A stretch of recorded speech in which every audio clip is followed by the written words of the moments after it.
Hey everybody, Jay Widener here, reading from Monument to the End of Time. And we are still on chapter 7, and this is section 3, Deciphering the Code. Now we're getting into the Cross of Hendaye. The effect of reading the Hendaye chapter is not unlike that of a good conjuring trick. A sort of intellectual, now you see it, now you don't. You think Fulcanelli has told you a secret, and he has, but you can't quite figure out what or how the secret works. My email off, so I don't have to hear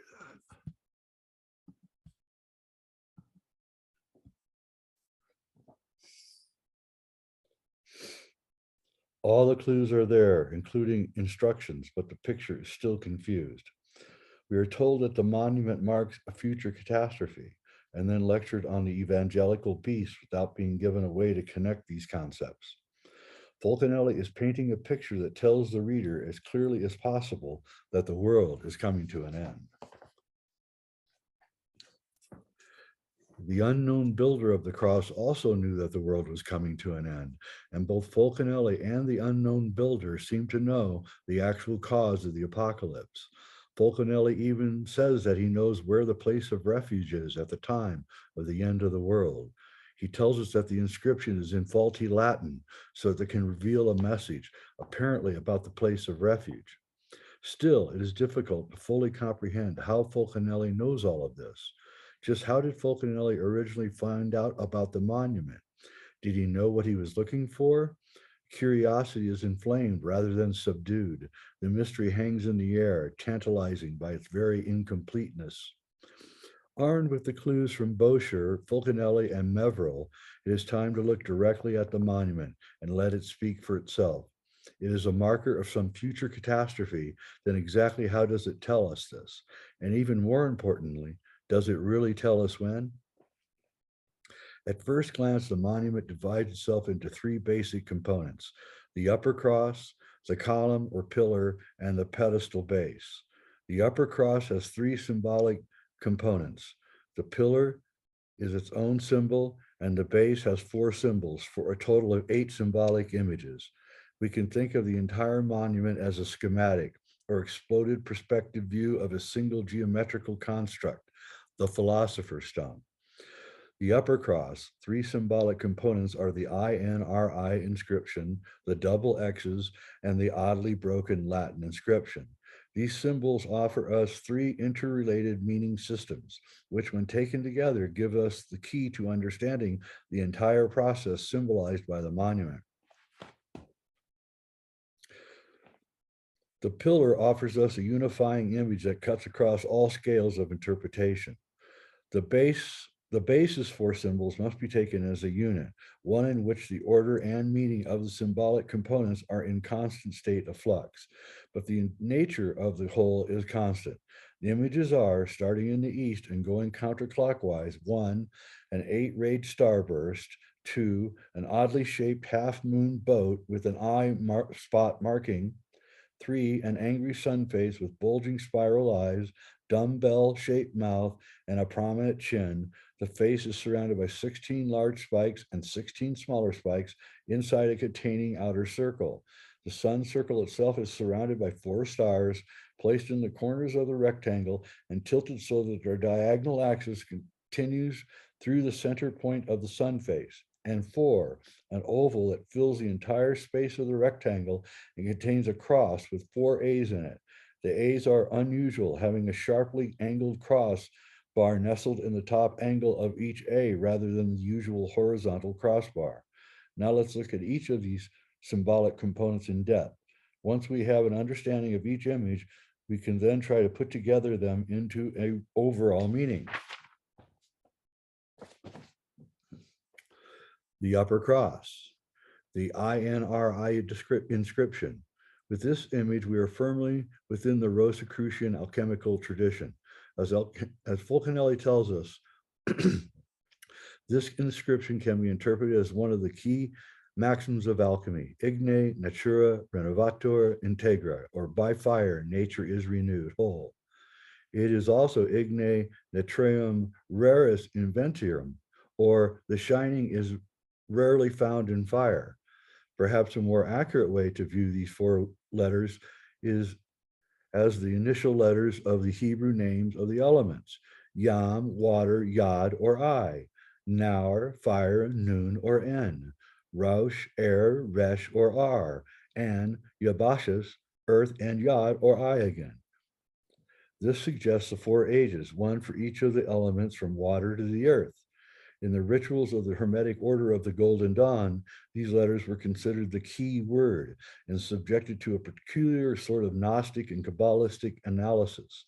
First, the four letters are converted into their Hebrew equivalents of the four elements. These letters were then given their Yetzeretic, then their zodiacal and planetary correspondences. Yod equals Virgo, Nun equals Scorpio, Resh equals the sun, and back to Yod equals Virgo. From this pattern can be abstracted life, death, resurrection, and new life. The Golden Dawn then applied Egyptian god forms to these concepts. Life equals Isis, death equals Apophis, resurrection equals Osiris. From this, they derived the name of the Gnostic high god Iao. These vowels had long been associated with the mysticism of light, as shown by their prominence in the Bahir. Note that the arrangement begins and ends with Isis, implying the centrality of the life she bestows.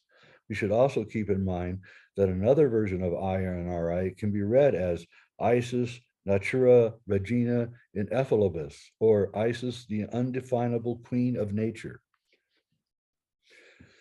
In Hebrew, the value of the letters Yod equals 10, Nun equals 50, Resh equals 200, and another Yod equals 270, which is the value of the Hebrew word bar, or lever. The number 270, of course, is one of the processional numbers. Number 8, the number of all the symbols on the monument, times 270 equals 2160. This is the number of solar cycles in one processional month. 12 times 260, 2,160 equals 25,920 years, or one complete processional cycle or year. And I'll show you the chart for how the letters come out to be the INRI. This is where this book gets good. Therefore, our first symbol tells us of a basic elemental pattern, that of life, death, resurrection, and a new life, which is related to the mysteries of light, the fire where the shining can be found, and the processional cycle caused by the Earth's tilted axis. Keep in mind that the Bahir suggests that the tilted axis is the tree of good and evil, or that which gives us age its quality. The double X's. So here was the double X's. And that's I'll describe this right now. This is the double X's. On the top piece of the cross, or the opposite side from the INRI inscription, and above the Latin inscription, are two X's stacked on top of one another. The first impression is that of the Roman numeral 20, written vertically. Fulcanelli goes to great length to call our attention to it without giving the most obvious meaning, that of Trump, or key XX 20 of the Tarot. This card describes the Last Judgment. He does tell us that he already knew the meaning from looking at the images on the pedestal, where the Last Judgment is indeed portrayed. Fulcanelli is not misleading us, however. The snake of the ecliptic is very important, even if it is nowhere else attributed to the great key, the Greek key. The pattern formed by the two X's on top of each other is indeed a diagram of the ecliptic snake, or the cross mark of the X's showing the equinoxes. It is also a pattern for transmutation of the elements, viewing their symbols barred and unbarred triangles as the X's themselves. The symbol tells us that the Last Judgment is the time when the elements described by the INRI inscription align in the right way. X marks the spot on the equinoxes. One more time, I'll show it to you. So the two X's describe the ecliptic.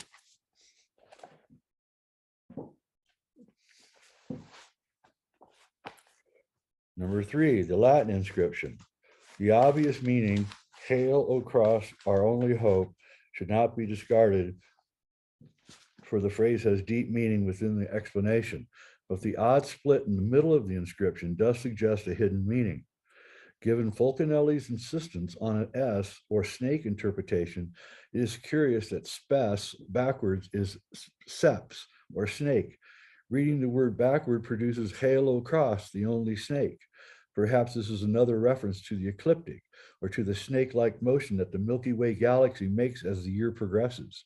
Pes or foot is clearly shown, although Unica does not agree with it. However, if we transpose two letters in Unica, we have uncia, 12th part, and the phrase can be translated hail cross, the measure of the 12th part. If we look at the top line, we are left with two letters that are not really needed, the O and the S. Putting these together at the end of the sentence gives us the Latin, sorry about that, root os, bone or essence. The phrase then becomes os crux ave pes uncia, or the essential cross salutes the measure of the 12th part. We can also read it as os crux ave spes seps unica, or the essence of the cross salutes the only hope, the snake. From all of these, and without complicated anagramming, we get immediate complex of meanings. Just from a glance at the inscription, we can tell that the secret concerns a cross and a snake, which somehow measures the 12th part, or depending on how you look at it, the 13th juncture. The inscription is telling us that the monument is a way to measure when the snake and the crosses coincide. It also suggests that the knowledge is our only hope. But what about Fulcanelli's claim that the inscription is telling us about a place of refuge? And he says it's up to us to find it. It will be shown in a later chapter, after the rest of the cross has been fully explained, that the Latin inscription really does tell the seeker about a place of refuge. The pillar. This is the single symbol in itself that unifies the whole vision. It is the world axis, the spine of the world tree, and the tree of life simultaneously. The Egyptians thought of it as the Djed, or the backbone of Osiris. They also thought of it as the polar axis of the planet and the galactic meridian. It is the stable axis through the center of the galaxy that anchors the moving axis of the precession of the equinoxes. It represents the tele from the Bahir. The Egyptians celebrated a realignment of the Djed pillar every 27, 54, and 108 years. These are, of course, numbers involved in the precession of the equinoxes, reduced by a factor of 10. The central pillar of the cyclic cross at Hendaye suggests a Djed-like function, possibly that of precessional realignment with the galactic axis.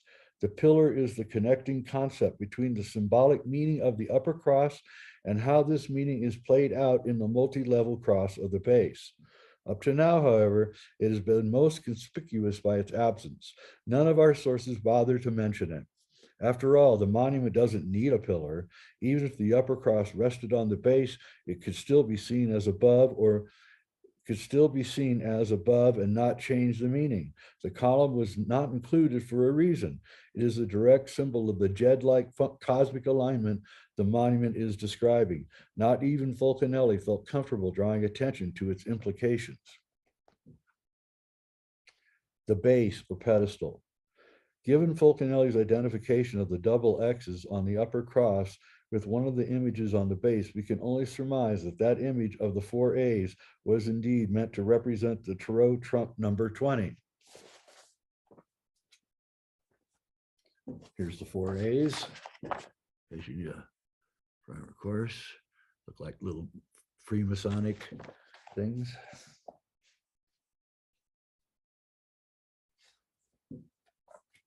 Trump number 20, the Last Judgment, which leaves the star, the moon, and the sun, images that Fulcanelli does not comment on at all.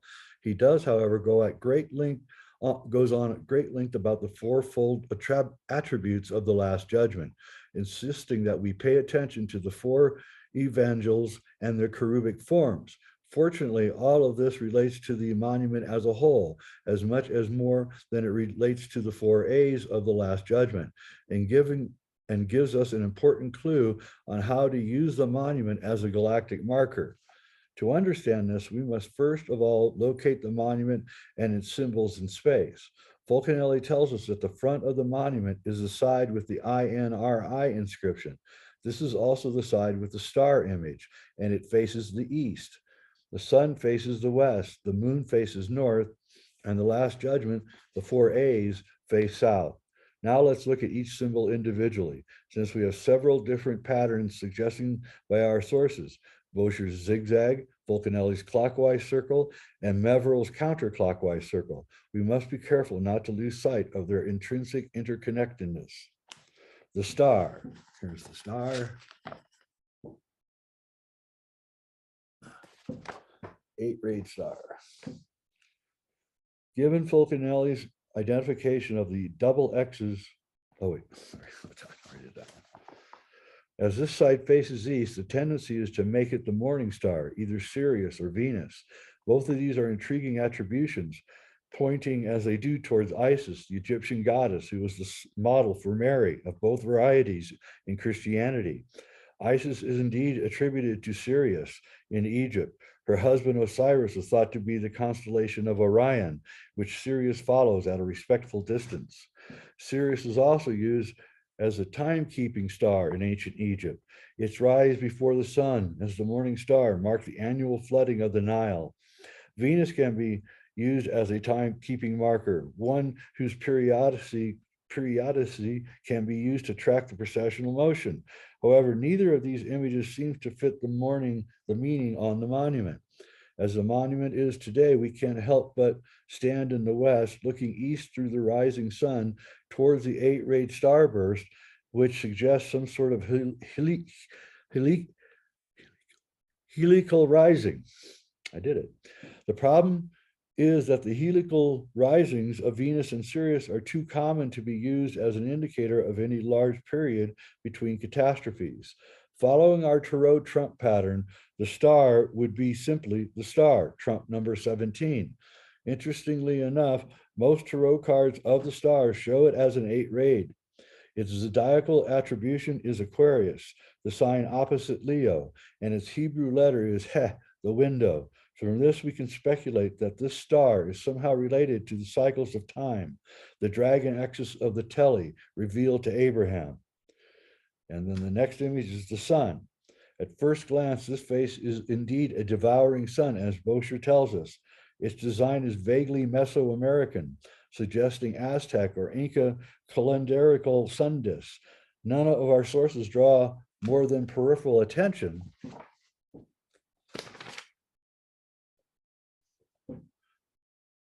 to this obvious fact. While the angry sun does suggest a catastrophe motif, the more obvious tarot image for the sun is the sun, trump card number 19. This card is attributed to Leo and Resh, the R of Lalamont's enigmatic credence, its Hebrew letter. Its simple meaning of completion of a cycle points to its basic usage on the monument. The sun will complete a great cycle, perhaps even the great cycle, the monument implies.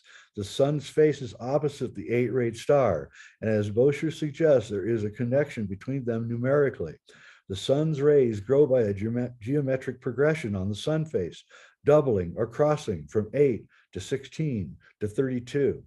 Meverill's idea of the sun behind the sun is an intriguing image, making the star, in his view, Sirius. However, this gives us no clue concerning the 4 stars surrounding the sun.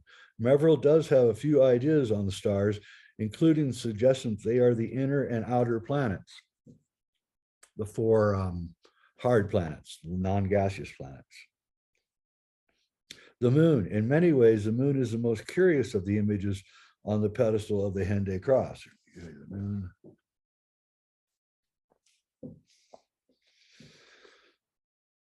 It is clearly the storybook Man in the Moon face, complete with a prominent eye.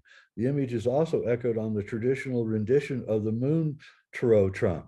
This makes the attribution to the trump easy, but we are left unsure of its meaning. The moon, number 18, is the card of illusion and unconscious forces and is attributed to Pisces and the letter Koth. The moon is across from the Last Judgment, indicating that it is somehow involved in marking that moment in time. But how? The answer becomes obvious only when we arrange the monument's faces into their tarot equivalents. The Last Judgment, the four A's. Fulcanelli focuses most of his interpretative energy on this face because of its undoubted importance. But what exactly is it showing us? Since Fulcanelli is so clear that its insistence that this face is the Last Judgment, we shouldn't hesitate to examine the traditional image for this trump, number 20 or XX in Roman numerals, for clues. In the oldest versions, an angel with a trumpet sporting an equal-armed cross, such as found on the monument's face, resurrects three people from their graves. The angel, perhaps Gabriel, is surrounded by a heavenly radiance, and 13 rays shoot down towards the newly risen dead. From this, we can discern that the Last Judgment is not the day of wrath where the wicked are punished, but the beginning of the Chaleus millennium. However, Fulcanelli's discussion seems to jump from obvious references to the Last Judgment, reinforcing our Tarot interpretation of this face, to equally obvious references to the last Tarot trump, number 21, the world, where Hebrew letter is Tau, and the astrological attribution is Saturn. The four cherubic archangels are not shown on the Last Judgment trump, but are the principal motif of the world card. And somehow, Fulcanelli is telling us we must include the Tarot trump the world in our interpretation. Each of the four A's symbolize an age of the great year. Their broken crossbar is used as printer's mark code to signify a millennium. From this, we can see that the four A's represent either 4,000 years, taking us back to the time of Abraham, or 12,000 years, Mevrel's asteroid periodicity. If we think of each A as 3,000 years, both of these dates are suggestive, but as we shall find, the 12,000 year date, 10,000 BCE, is the most interesting. The Tarot trump, the Last Judgment, is also attributed to the element of fire, hence the predictions of being tried by divine fire. If we take Fulcanelli's suggestion and place the four fixed signs of the zodiac on the four A's, an interesting pattern emerges.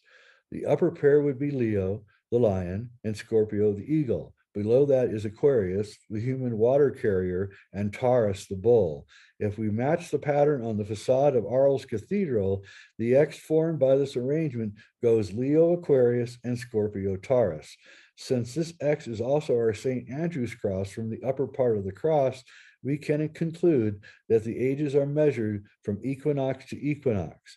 The Last Judgment begins when the great cross is formed, the equinox, when Leo Aquarius aligns at right angles with Scorpio Taurus. In other words, right now. Here's that, where we laid it over the zodiac. So that's the end of that chapter. Now, I'm going to try and find something here. Let me try to find something here. I want to show you guys something that's pretty interesting.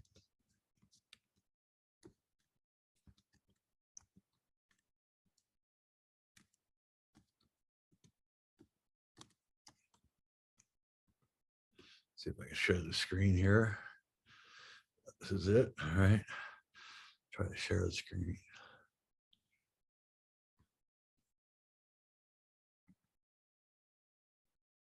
Oh, that's not good.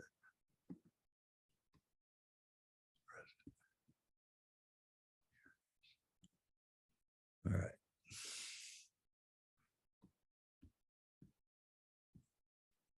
Well, maybe I can't share it. Let me see if I can. Hang on.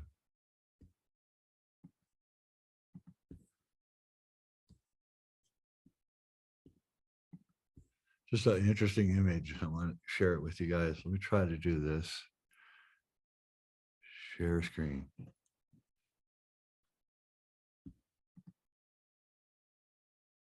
No.